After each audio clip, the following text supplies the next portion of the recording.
Hi, this is Eric from longboxreview.com. Welcome to the show. This is The Gutters, my audio journal. Today is November 29th, 2020. And so it is just a few days after the Thanksgiving holidays here in America. So I hope everybody had a great Thanksgiving, considering what things are like these days in 2020. I'm sure it was unusual, to say the least. And that is no exception on my part, because I spent the holiday at my house all alone. No family, no friends, just me. And that's because the girls are at their other house for this Thanksgiving. And actually, I'm going to be picking them up a little bit later today. So they'll be coming home for a little while, which is good. And just me and the dogs. We have three dogs, and so I was taking care of them. And my wife is down in the Boise area taking care of, or helping to take care of, our other granddaughter and our daughter who lives down there, who is expecting her second child any day now. So I think I talked about this last time on the last Gutters episode, where I'm going to be a grandfather again. So I'm very much looking forward to that, even though I could not spend time with my daughter and her family and my wife on Thanksgiving, which is what we would have done normally.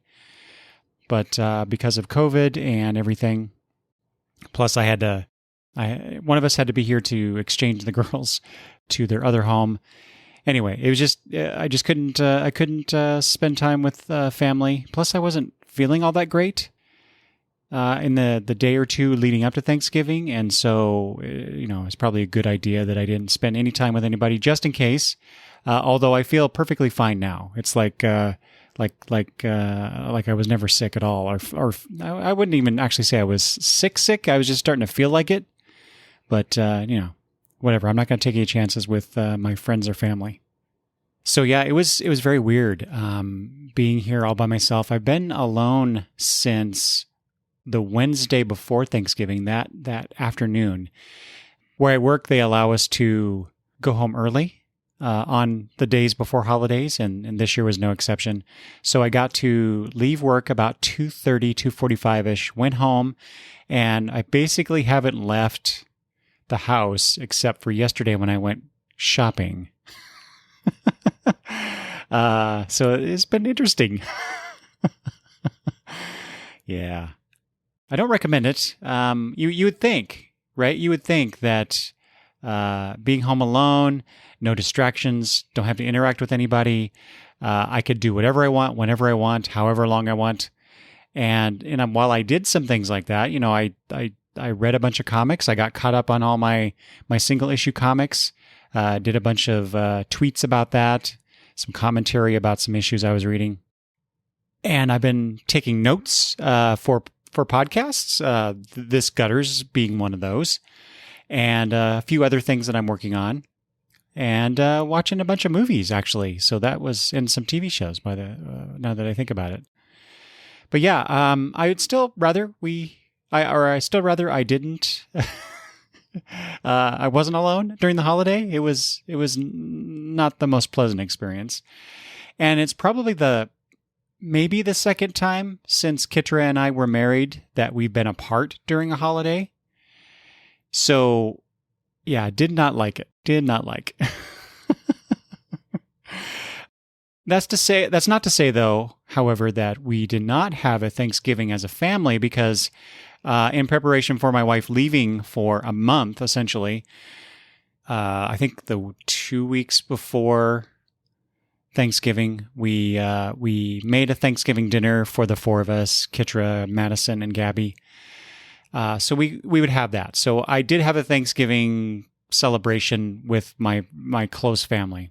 The only people that were missing were daughter Brittany and her husband and daughter, and my father.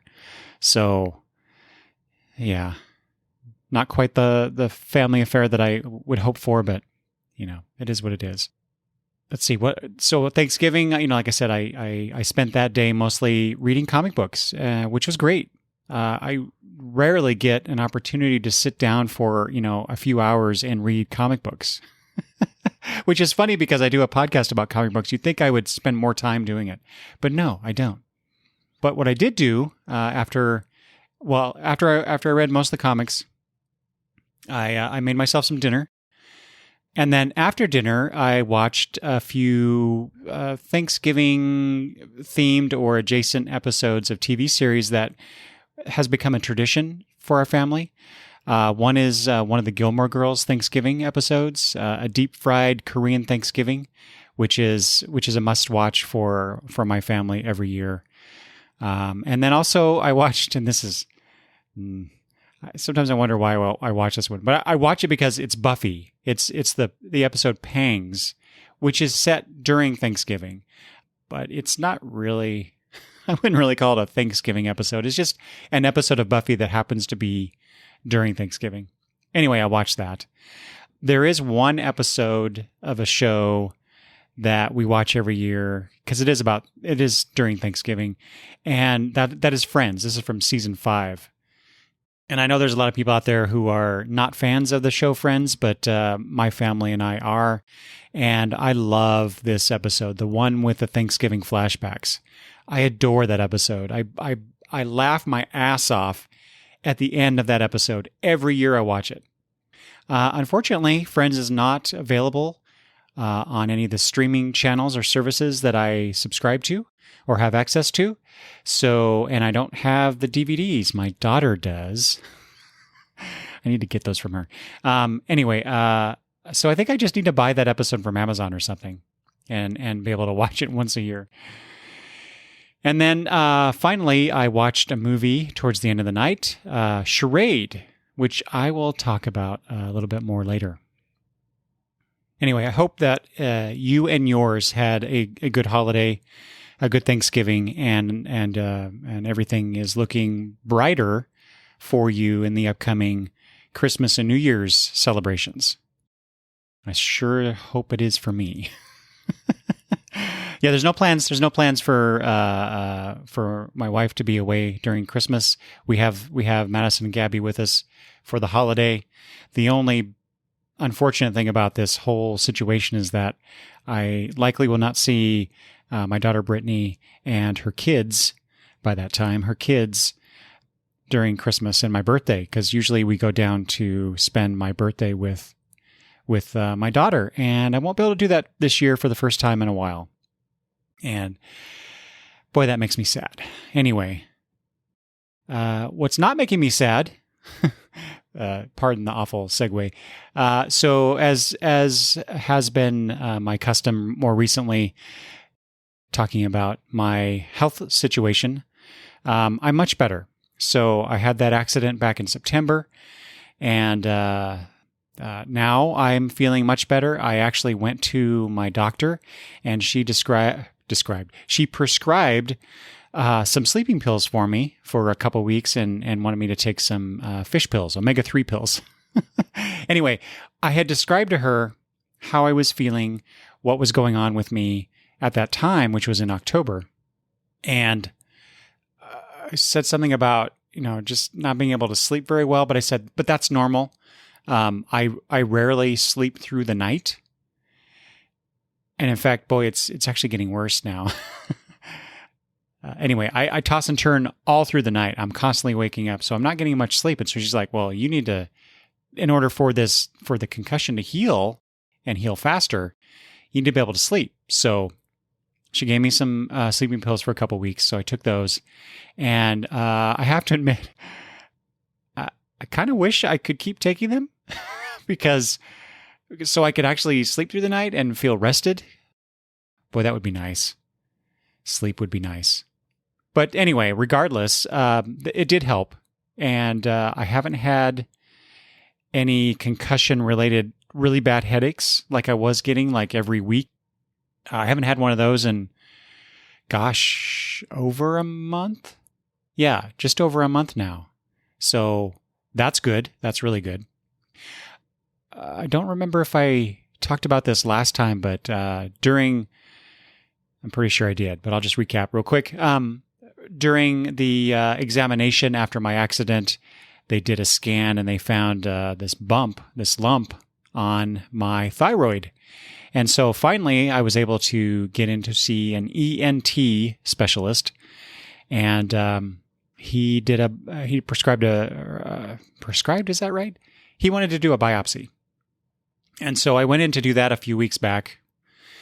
Actually, I think it was about a month ago. And so let me tell you, if you've not had a biopsy, it's not fun. And I don't know, maybe there's different kinds of biopsies. My wife had a biopsy done a while back. And basically, they just take a needle.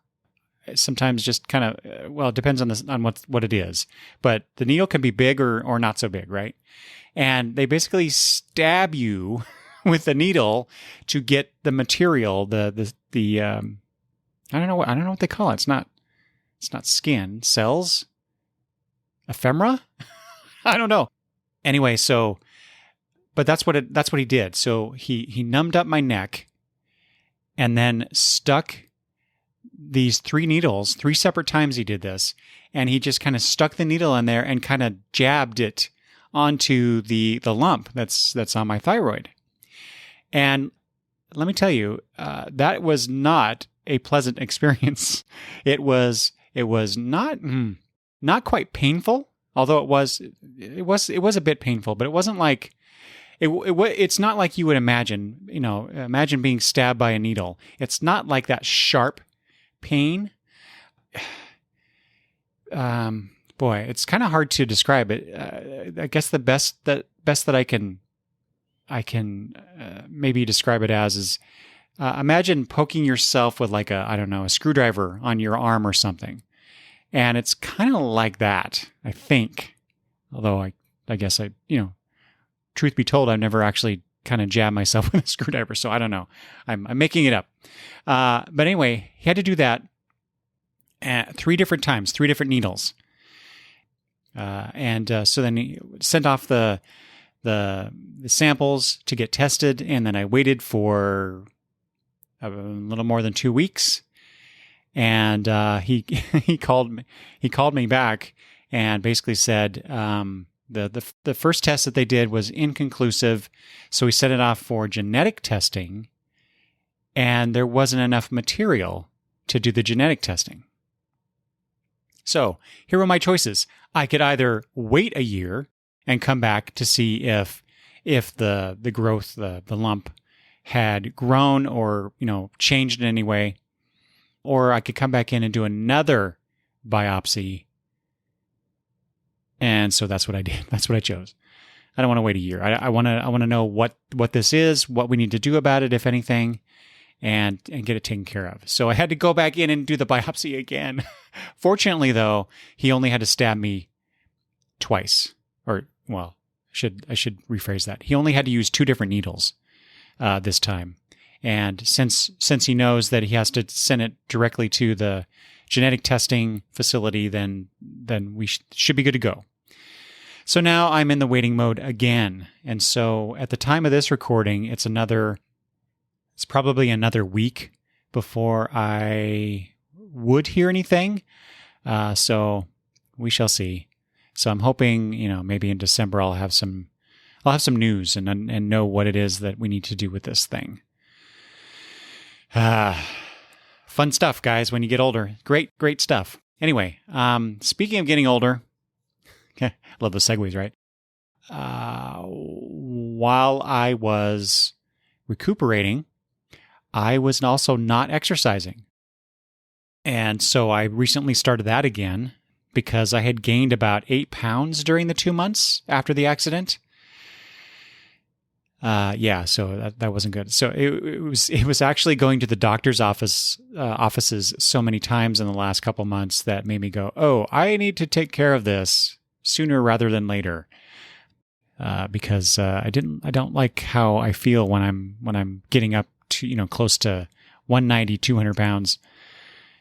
It was more like 190. But, when you're fully clothed and you step in wearing a coat and you're stepping on their machine, and it comes back at, between 190 and 195. It's like, I need to start exercising again and maybe start eating a little differently. Anyway, so I started doing that. The nice thing about that is that for the winter months, I bring my bike inside into my office here, and I put it on a trainer. And 3 times a week, I get on it in the mornings really early, and I pedal for half an hour or so. And while I'm doing that, I read trades, comic book trades. And so I'm reading a bunch of those right now, or have read a bunch of those. I posted some things on social media about those. I may talk about them on the podcast at some point as well. But yeah, it's a nice way to catch up on my reading as well. Oh, also I finally, at the recommendation almost a year ago with my doctor, she recommended not only do I start exercising regularly, and I started doing like that 7-minute exercise thing. She recommended that.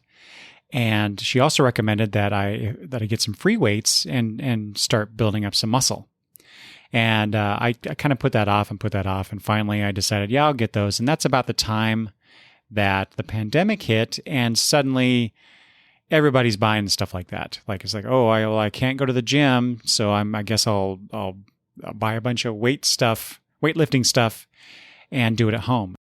So it's been months since I've seen any kind of weights at the stores. So a few weeks back, we went shopping, and I finally see it's like maybe there were two sets of free weights, just like 10-pound weights, and then there were 4 2.5 pounds, and then 4 7.5 pound weights.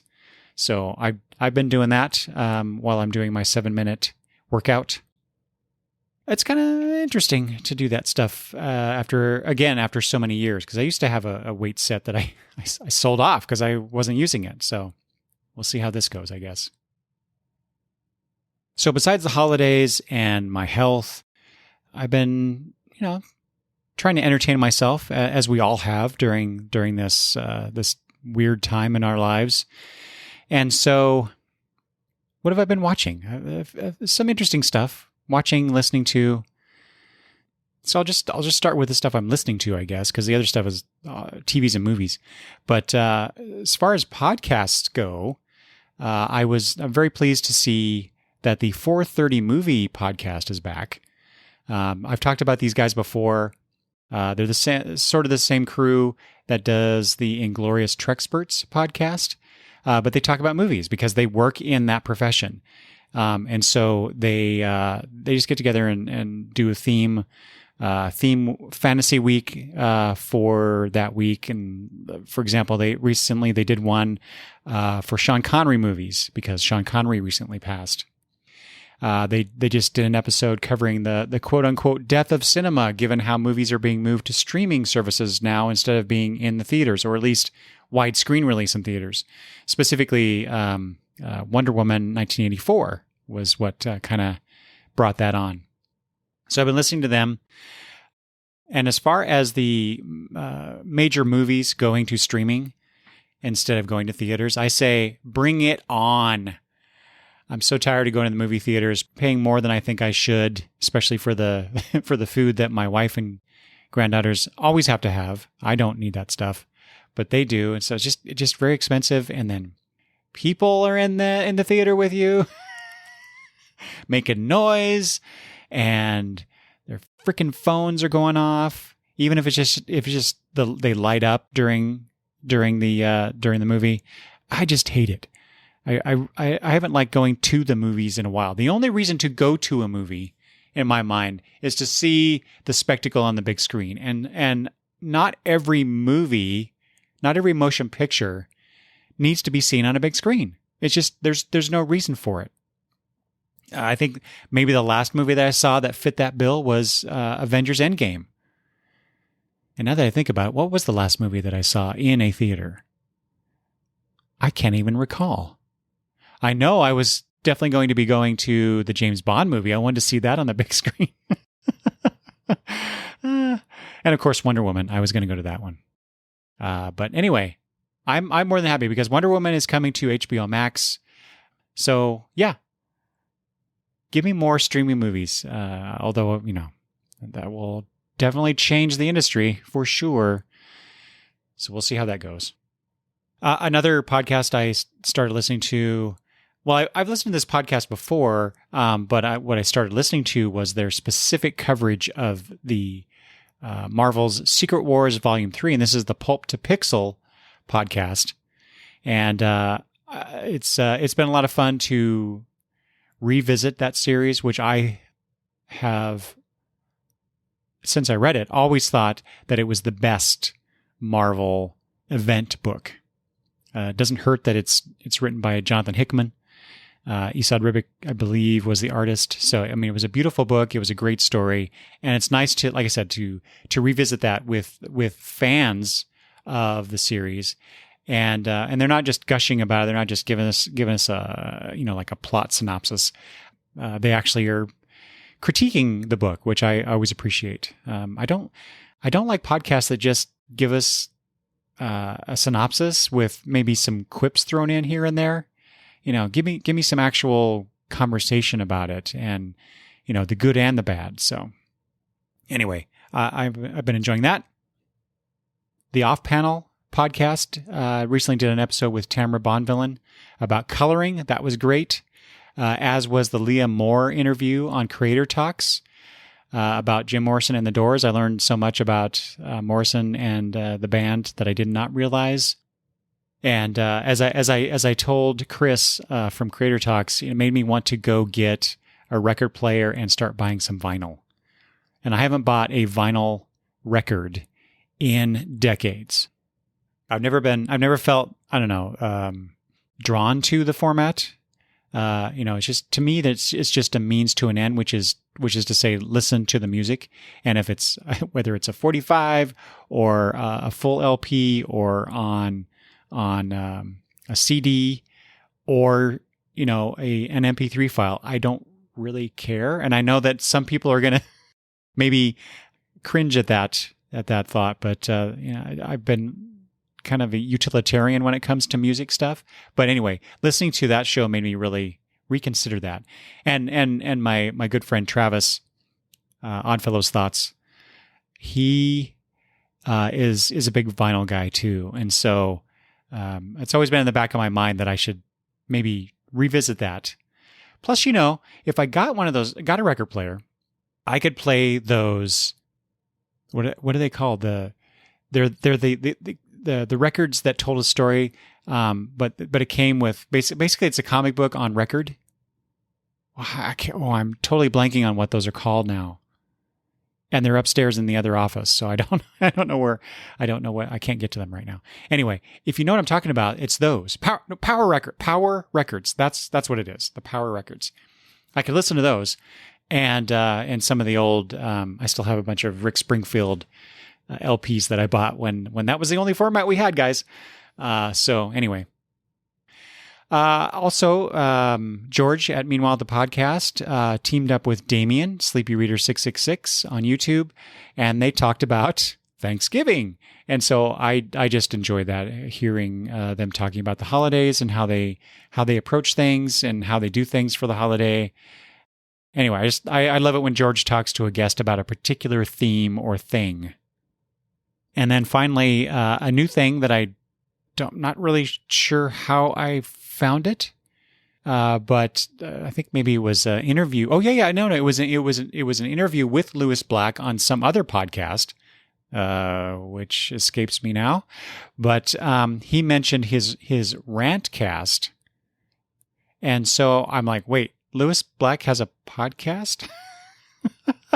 So I, of course, went and found it and have been listening to it. And all these are collections of his kind of his after show where he does he reads things that people who are attending his shows have submitted, and he just kind of riffs on those. He reads them out, but he also kind of riffs on it, in his own unique Lewis Black way. So I've been enjoying the hell out of that. Speaking of the 430 Movie Podcast, I've been into watching classic movies lately because they often will touch on what are considered classics in the podcast. And so I've been trying to watch more classics that I've never seen. And I'm sure that some of you will hear this list and go, why have you never? And the answer is, I just haven't until now. Mostly because, these movies came out before I was even born in many cases. And the only way to watch them really was either be subscribed to a service that showed them or rent them at the video store. So now with the streaming situation that we have, the access is a bit easier, and so I've been trying to watch these. So and as you'll see, 3 of these movies are Cary Grant movies, and I'm not sure why that just kind of happened. I guess it's not like I was like I watched a Cary Grant movie and went, "Oh, I need to watch another one." Kind of, sort of. But anyway, I don't remember if I mentioned this one. This was my wife and I watched this a while back. This is Roman Holiday with Gregory Peck and Audrey Hepburn. It's a black and white movie, but what a delight. And Audrey Hepburn, and I'll talk about her some more, but oh my God, she's an interesting, beautiful actress.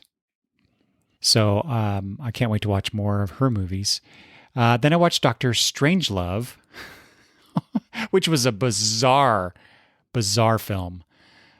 Yeah, not at all what I expected. So yeah, I mean, I can't. I'm not even sure I could describe it. I mean, I can give you the overall plot of it, but it's like it's so much more than just the plot. So you need to watch that. Go back to Cary Grant. I watched North by Northwest. This was with Eva Marie Saint, and that was a really good film. I quite enjoyed that. In fact, of the 3 that I've watched, so there's that, To Catch a Thief with Grace Kelly, and then Charade, like I said, with Audrey Hepburn. I think North by Northwest is the best Cary Grant film that I've seen so far. It just, an interesting suspense, mystery, and To Catch a Thief is kind of sort of related in that way, but it's I don't know. I felt it to be a lesser film in some respects, and apologies to Grace Kelly, but she's no Eva Marie Saint, and then Charade. Oh boy, talk about a bizarre film too. It was a kind of a mystery, kind of a thriller, kind of a romantic comedy, and something else. What was that? I can't remember what I was thinking about now. Anyway, it tried to blend all these different genres together, so I watched it. I'm like, oh, this is weird. And for example, the romantic comedy aspect of it. Well, that's what I was trying to. Instead of putting those as one, I was thinking it was kind of a romance and kind of a comedy. But putting that romantic comedy aspect onto this just didn't work. And there was like a 30-year difference between Audrey and Cary in the movie. And even Cary Grant was like, I'm a little uncomfortable with this, guys. So they played it more as Audrey's character was the pursuer of the situation. So I guess that makes it okay. Anyway, Grant just seemed very uncomfortable throughout the movie, especially with the scenes with Audrey. But boy, she's just gorgeous, and an accomplished actress. I've seen her now in 3 movies: Roman Holiday, Charade, and what's the other one with George Peppard? Breakfast at Tiffany's. And she has been the highlight of all of those movies. So I guess I need to watch more Audrey Hepburn movies. I did try watching Our Man Flint because In Like Flint wasn't playing for some reason on the streaming app that I have, and I got 30 minutes into that film and had to stop. It was just horrible. I was surprised because In Like Flint was a movie that was recommended by the 430 Movie Podcast, and I've always been kind of interested in the James Coburn send up of Bond films. But boy, Our Man Flint was, sequels often don't perform as well as the originals, so this is definitely in that category. Whew.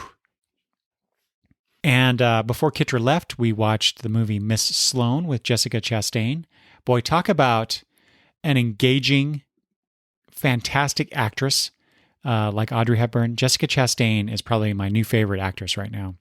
I think I first became aware of her in Interstellar, which incidentally I rewatched Wednesday before Thanksgiving, just because I wanted to watch the movie again. But when she came on, it's like I wanted more of her and less of the other characters. So anyway, then I saw her in Molly's Game, which was the Who's the guy that does The West Wing? The guy that created The West Wing, blanking on his name.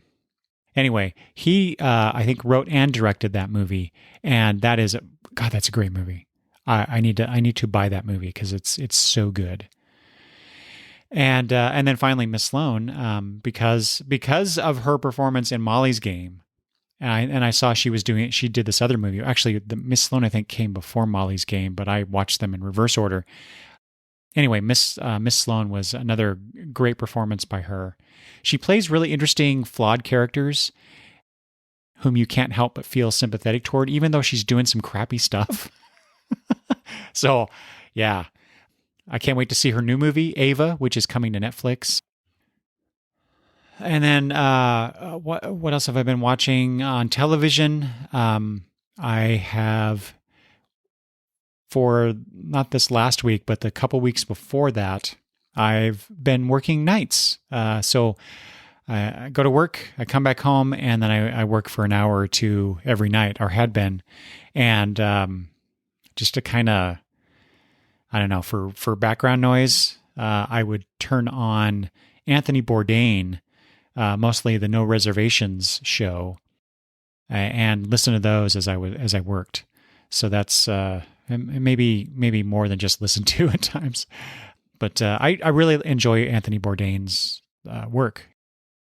Anyway, you can watch those if you're interested on the Journey channel on the Zumo app, or on the Adventure channel on the Pluto TV app. So those are free streaming television services. So give those a shot if you haven't heard of those, if you want to watch some things. I think I've mentioned this before, but I think I mentioned this, but Pluto has an all Star Trek all the time channel, and it mostly plays the Next Generation episodes, which I wish they would, mix it up. But sometimes they play the movies as well, the Star Trek movies, the old ones, not the Abrams reboot stuff. Speaking of Star Trek, I have been watching a few of those original series episodes. For some reason, I can't remember why I wanted to, but I wanted to watch Return of the Archons for some reason. Yeah, I can't remember why. And I watched that. Wink of an Eye, I watched as well. And then on broadcast television, I watched the Conscience of the King, which is on... What channel is that? H&I? Heroes and Icons is the name of the channel, I guess. Anyway, they play... In the evenings, they play Star Trek, the original series, Star Trek The Next Generation, Star Trek Deep Space Nine, and Star Trek Voyager in a block. I think it's Monday through Thursdays. Anyway. It's interesting to rewatch these beloved Star Trek episodes after so many years. I watched them as often as I could when I was a kid. And I have the DVDs. I could watch them anytime. They're available on, I think, Netflix now. the HNI channel. You can, if you have the CBS All Access app, you can watch them there. I mean, it's not like I can't watch these shows whenever I want. I can. It's just, I got other things I got to do, I guess. And so I haven't really watched a lot of the old Star Trek episodes in a while. And so in rewatching these, I'm seeing them in a different way and noticing things that I may not have noticed before. For example, I was struck by how good Shatner really was in the role of Captain Kirk. And even just in the small acting choices that he makes, his facial expressions especially. In fact, there was a scene in Wink of an Eye where Kirk is running down the corridor, heading to something having to do with the plot, and he comes across Spock, who he has been separated from for most of that episode, or at least half of the episode. And he sees Spock and he stops running, and Shatner just turns and smiles at Spock. And I thought, what a fantastic choice on Shatner's part, because he's with his friend again, and together they can and do overcome the obstacle of the episode. I just really enjoy that kind of stuff. Seeing how the actors interact and the choices they're making. There was a scene in Conscious of the King between McCoy and Spock, and just the way that DeForest Kelley is hamming it up in that short scene. It's great. It's great stuff. But I should save that for my Center Seat podcast episodes. And then finally, on Hulu, I watched this. This is the I Am Greta documentary. And I actually turned that on to be kind of background noise as I was working one night, and I basically got sucked in and did not do any more work after or during the rest of that documentary. What an amazing young woman. She's amazing. She's inspiring. I think we all need to be a little more like her, especially if our species is to survive. And I highly recommend you watch this documentary. Screw all the people who are making noise and about how this is exploiting her and how her detractors are making fun of her. How dare this kid tell us what to do kind of attitude. Screw them. She's taking a stand. She's knowledgeable about it, and she is determined to get us old idiots out of the way, or at least to change, to reconsider our stance on global warming and our survival, like I said, as a species. This is all wrong. I shouldn't be up here. I should be back in school on the other side of the ocean. Yet you all come to us young people for hope. How dare you? You have stolen my dreams and my childhood with your empty words, and yet I'm one of the lucky ones. People are suffering. People are dying. Entire ecosystems are collapsing. We are in the beginning of a mass extinction, and all you can talk about is money and fairy tales of eternal economic growth. How dare you?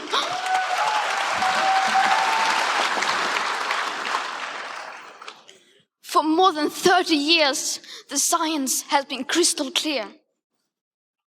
How dare you continue to look away and come here saying that you're doing enough when the politics and solutions needed are still nowhere in sight? You say you hear us and that you understand the urgency. But no matter how sad and angry I am, I do not want to believe that.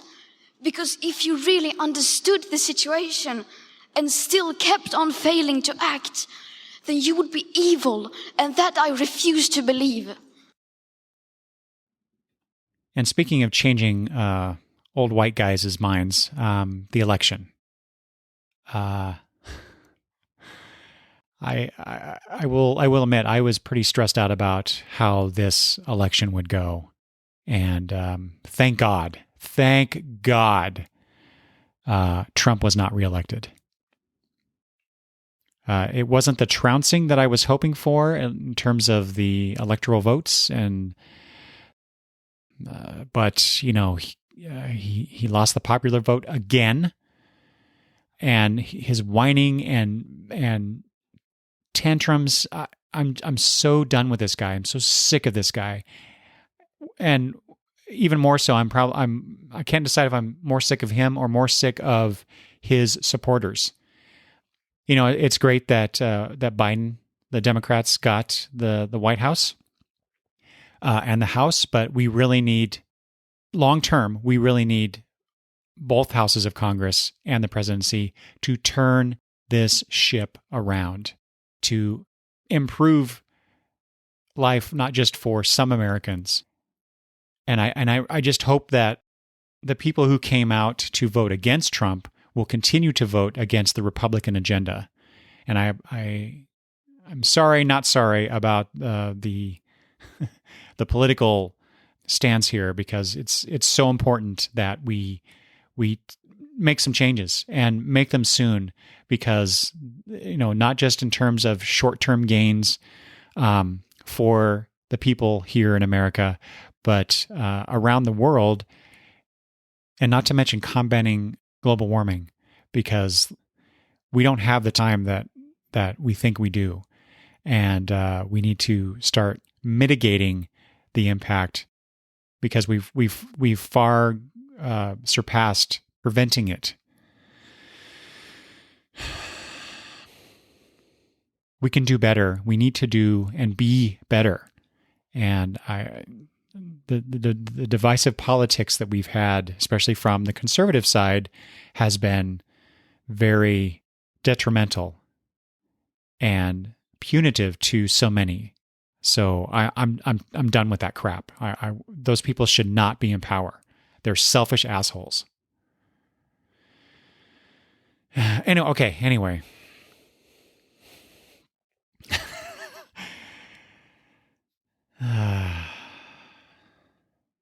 All right. Anyway, on to better things. So that's past us now. We can start the healing, I guess.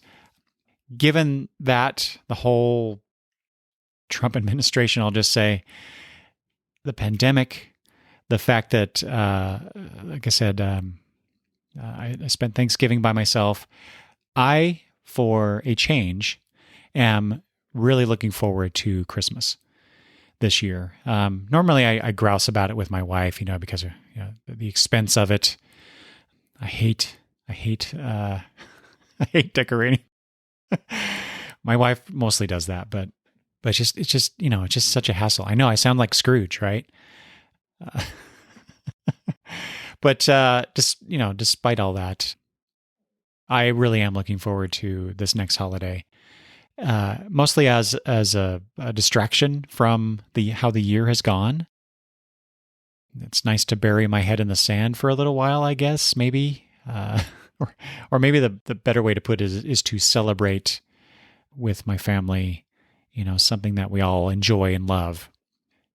And one of the things that we do is watch, the perennial Christmas movies or specials that have come out over the years. And I thought I would just kind of mention a few of those that are my favorite every year, that I have to watch, or really want to watch, because we have so many on DVD and Blu-ray that we pull out this stack of Christmas related things to watch. In November, we start this in November, because there's so many things between the four of us here at the house that we want to watch, that we have to watch in some cases. And so these are my favorite in more or less reverse order. So countdown to Christmas, I guess. Eric's countdown to Christmas list here. And at the, I don't want to say at the bottom of the list, but first is A Christmas Story from 1983. I've always really enjoyed that movie. Just the nostalgia when it was set, the imagination of it. I love the whole package is just great. Darren McGavin is awesome as the dad. Next is How the Grinch Stole Christmas from 1966. This is the original animated special with so Boris Karloff that did the voice. Anyway, I just love that Dr. Seuss story. It's my wife's favorite of the specials. And I just enjoy watching. It's just the idea of redemption, how someone can change. It's a good thing to change. Just holding on to the same old is not always the best. Next is Santa Claus is Coming to Town. This is from 1970. This is the one with Mickey Rooney in the starring role as Santa. The red-haired Santa. Anyway, this is the one that tells the origin story of Santa Claus. But the music in it is lovely. I don't remember the name of the actual song, but put one step in or put one foot in front of the other. Song that he sings. I love that one. That's probably one of my favorite Christmas songs of all time. Next, from 1965, is A Charlie Brown Christmas, and I kind of feel like Charlie Brown and I are cut from the same cloth a little bit. Kind of a sad sack and complaining all the time. But what I really love about it is, things are not going right. But in the end, after Linus's speech about what Christmas is about, I don't know, I really like that. It really connects with me. And not that I wouldn't say I'm religious, I'm not. But the sentiment behind it is what counts to me. And then they all come together and magically the Christmas tree becomes this beautiful thing. I don't know. It's stupid and silly, but I really like that episode. A more recent, and I think this is the most recent movie. Christmas related movie that is on this list. This is Arthur Christmas from 2011. God, it's been 9 years already. We went to see this movie in the theater. Had no expectations, didn't really know anything about it, just knew that it was a animated Christmas movie and we had time. I think my wife and I took that week off of Christmas and spent it with Madison and Gabby. And we just like, oh, well, let's go see a movie. Well, what's playing? Well, Arthur Christmas is playing. Well, okay, let's go see that. And then we fell in love with this movie. And now it has become one of our very favorites. And so it's definitely, it's third on my list. So it's up there for sure.